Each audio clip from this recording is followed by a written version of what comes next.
সম্প্রীতি নষ্ট করছো কেন? অভিষেক মমতা ব্যানার্জি জবাব চাই, জবাব দাও।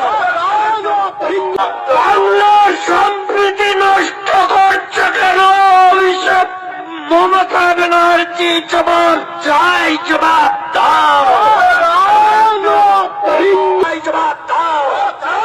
বাংলার সম্প্রীতি নষ্ট করছো কেন? অভিষেক মমতা ব্যানার্জি জবাব চাই, জবাব দাও। বাংলার সম্প্রীতি নষ্ট করছো কেন? অভিষেক মমতা ব্যানার্জি জবাব চাই, জবাব দাও। জবাব দাও। বাংলার সম্প্রীতি নষ্ট করছো কেন? অভিষেক মমতা ব্যানার্জি জবাব চাই, জবাব। বিশ্বাস করেন, আমি কেউকে অপমান করতে চাই না, কিন্তু সত্যি কথা বলতে কি, এই মনের দুঃখ কষ্ট বেদনা প্রকাশ্যে এসে যাচ্ছে।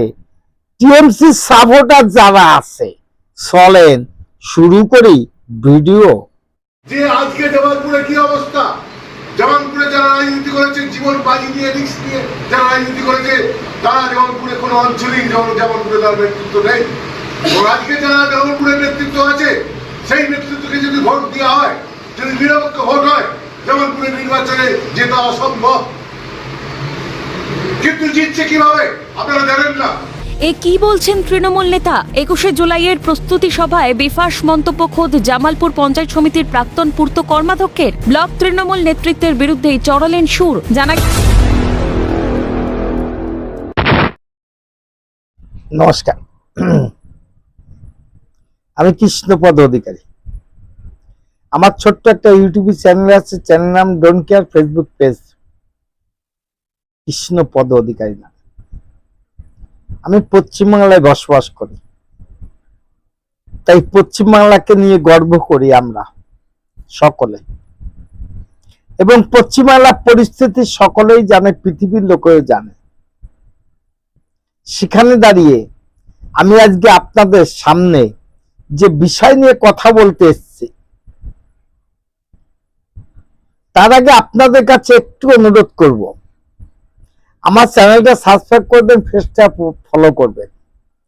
কারণ বর্তমানে পশ্চিম বাংলায় যে শাসক দল আছে, তাদের মুখের থেকে সত্য কথাগুলো কিভাবে বেরিয়ে আসছে এখন, এবং কতটা অসহায় আর কতটা ভাবে তারা দুর্বল হয়ে পড়েছে জনসমর্থন থেকে, দেখাবো ভিডিওটা দেখবেন, আশা করি ভালো লাগবে। কিন্তু সেই ভালো লাগার মধ্যে আবার কিছু কিছু বেদনা হয়তো আপনাদের বুকে, যারা শাসক দলের একজন প্রিয় সাপোর্টার এবং দলকে ভালোবাসেন, তাদের এই ভিডিওটা দেখার পরে হয়তো খারাপ লাগতে পারে। কিন্তু বিশ্বাস করুন, আমি কোনো দল করি না, দলের কথাও বলি না, কিন্তু বর্তমানে যে শাসক দলের যে মুসলধারা তৈরি হলো, যে দিগ্বিদিক হারিয়ে যাচ্ছে শাসক দল, সেই চেতনা শক্তি ফিরিয়ে দেওয়ার জন্য আমার এই ভিডিওটা। বিপদে পড়লে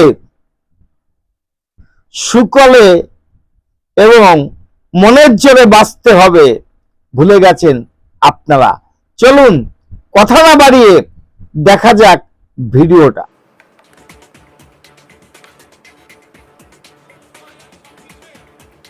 বাইরে মাইকগুলো আছে, ওগুলো কেটে দেওয়াই ভালো। কারণ আমরা এখানে যে আলাপ আলোচনা করছি সেটা বাইরেও যাচ্ছে। মানে এখানে 21শে জুলাই নিয়ে মিটিং ঠিকই, আমি যখন এসেছিলাম মোটামুটি কানায় কানায় ভর্তি ছিল। এখন যদি নিজেরাই তাকান দেখতে পারবেন সেই অংশটা নেই। তার মানে কি, স্কুল যতক্ষণ হয় ততক্ষণ স্কুলে থাকা, তারপরে বাড়ি চলে যাওয়া। তাহলে এই যে সংগঠনের প্রতি যে দায়বদ্ধতা, যে কারণের জন্য সভা, সেই সভার তাৎপর্যটা কিন্তু খুব একটা ভালো দেখায় না। এর থেকে রাস্তার মোড়ে মিটিং করলে অনেক বেশি লোক হয়। আর এদিকে আপনারা দাবি করছেন প্রাথমিক শিক্ষক, আমাদের মাধ্যমিক শিক্ষক, কলেজ শিক্ষক সবাই মিলে এখানে নাকি প্রস্তুতি সভা করছেন যে মমতা ব্যানার্জির 21শে জুলাইয়ের সভাকে কি করে সার্থক করবে। আপনারা নিজেরাই কতজন যাবেন তাই জানেন না। যাতে কেউ ইকো পার্কে চলে যাবে, কোথাও চলে যাবে। অর্থাৎ দলের প্রতি যদি সহমর্মিতা না থাকে, ত্যাগের প্রতি যদি সহমর্মিতা না থাকে, তাহলে কিন্তু রাজনৈতিক ভিত্তি, সাংগঠনিক ভিত্তি দাঁড়ায় না। আমি একটু খোলাখুলি বলি, কাটা কাটা কথা বলি, অনেকের খারাপ লাগতে পারে, আহত করবার জন্যে বলা না। কারণ আমি প্রথম থেকে শেষ অবধি আছি, আমি পরিস্থিতিটা দেখেছি। আপনি তো সত্যি কথা বলেছেন, সত্যি কথা বলা কোনো অন্যায় নাই। কারণ আপনারা যেভাবে এই পশ্চিমবাংলার জনগণের যেভাবে অত্যাচার অনাচার করে চলেছেন, সেই অত্যাচার থেকে বাঁচার জন্য আপনাদের পরিস্থিতি বর্তমানে এটা জানি না। ভিডিওটা কতটা ভালো লেগেছে না লেগেছে এটা আপনাদের ব্যক্তিগত ব্যাপার, কিন্তু আপনাদের ভালোবাসা যে আমি পেয়েছি তার জন্য আমি নিজের কাছে ধন্য মনে করি। আমার এই কণ্ঠ আছে যতদিন, প্রতিবাদ আছে ততদিন। যদি ভিডিওটা ভালো লাগে লাইক শেয়ার কমেন্ট করুন। আমার চ্যানেল নাম don't care, Facebook page Krishnapada Adhikari. নমস্কার, টাটা। Madam, sorry.